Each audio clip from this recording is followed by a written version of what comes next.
আসসালামু আলাইকুম।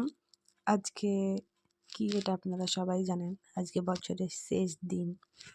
তো সেই উপলক্ষে হঠাৎ করে একটা প্রোগ্রাম মানে পিকনিক করব আমরা শুধু আমাদের ২ পরিবার আমরা আর আমাদের শ্বশুর। তো আপনারা এখানে দেখতেই পাচ্ছেন আমরা প্রথমে গোস্তটা কেটে নিয়েছি মানে আমিই কাটলাম।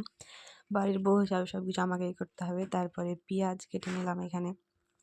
পেঁয়াজ কাটতেছি। তো আমি অত ভালো পেঁয়াজ কাটতে পারি না, বাট তাও আজকেরটি ভালো হয়েছেই। তারপরে এখানে সুন্দর করে গোস্তগুলো ধুয়ে নিলাম। আমাকেই ধুইতে হবে মানে এই পেঁয়াজ কাটা গোস্ত তারপরে ধোয়া অবধি আমি করছি সব কিছু। তারপরেরটুকু আপনারা দেখতে পাবেন। তো আমার একবার ধোয়ার পর আমার শাশুড়ি আবার বলতেছে একটা একটা করে ধোও যাতে একটাতেও রক্ত না থাকে। তারপরে গোস্ত ধোয়ার পরে এখানে আমার শ্বশুর বসে গেছে। এটাই মেন টুইস্ট, মানে আমার শ্বশুর রান্না করবে আজকের রান্নাটা। আর আমার শ্বশুরের রান্না যে খায়নি সে বুঝেনি, এত সুন্দর রান্না করে। তো বউ হিসাবে, বাড়ির একমাত্র বউ হিসাবে আমাকে এই সব কিছু এটা আনা দেওয়া এটা ওটা সব কিছু আমার করতে হচ্ছে। মানে এখানে আমি লবণ এনে দিলাম, তারপরে আবার কি আনতে যাচ্ছি জানি এখানে, হ্যাঁ গোস্তগুলো এনে আমার শাশুড়ি আবার বলতে তানিয়া তুমি ঢেলে দাও।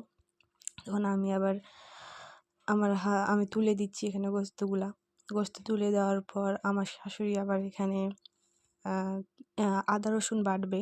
তো ওখানেও আবার আমাকে যাইতে হয়েছে, মানে কোনো জায়গায় জেলে আমি তারপরে এখানে আবার আমার শাশুড়িকে রসুন আর আদা দিয়ে আসলাম শাশুড়িকে বাটার জন্যে। তারপরে এখানে জিরার গুঁড়া, না এটা জিরার গুঁড়া, এটা তেজপাতা আবার আমার শ্বশুরকে দিয়ে আসলাম, মানে আমার শ্বশুর চাইছে। তারপর এখানে দিয়ে আসলাম আমার শ্বশুরকে। মানে এত মজা হয়েছে আজকে, আমার শ্বশুর রান্না করছে আর আমি সব কিছু জোগাড় দিয়েছি, হাসি মজা অনেক মজা হয়েছে। তারপরে এখানে আমার শ্বশুরকে মরিচ আইনা দিলাম। আমার পুরোটাই আমার শ্বশুর মরিচ ওখানে দিয়ে দিচ্ছে। আমার শ্বশুর আবার অনেক ঝাল করে রান্না করে আর অনেক সুন্দর হয় আমার শ্বশুরের রান্না, অনেক সুস্বাদু হয়। তো দেখেন এখানে আমার শ্বশুর মশলা দেয়নি, তার আগেই আমার শুধু লবণ দিয়ে কষছে মাংসটা যাতে মাংসের ভিতরে লবণটা ঢোকে।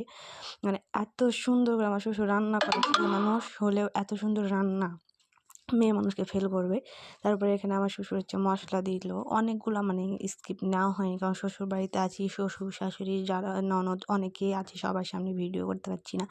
তো এখানে আমাদের গোস্তটা রেডি ফাইনালি, এত সুন্দর কালার আসছে আপনাদের দেখাতে পারছি না। তো এখানে আমার শ্বশুর আমাকে খাইতে দিল যে তানিয়া খাও, ওই হিসাবে সব কিছু আমিই পাই।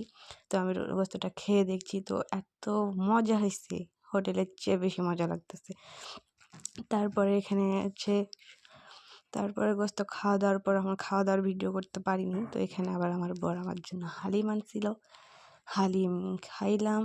খাওয়া দাওয়ার পর এখন আমরা ঘুমাইতে যাব। Good bye.